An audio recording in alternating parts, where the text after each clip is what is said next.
അപ്പോൾ ഗൈസ് ഞാൻ വരയ്ക്കാൻ തുടങ്ങിയാണ്.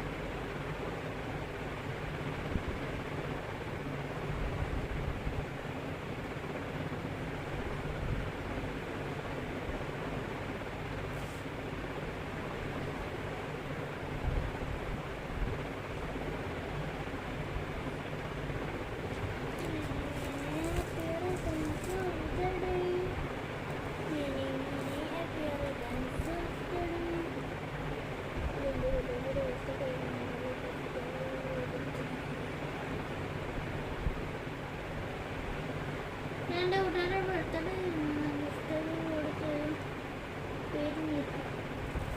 എനിക്ക് ഇഷ്ടപ്പെട്ടെന്ന് പറയണം.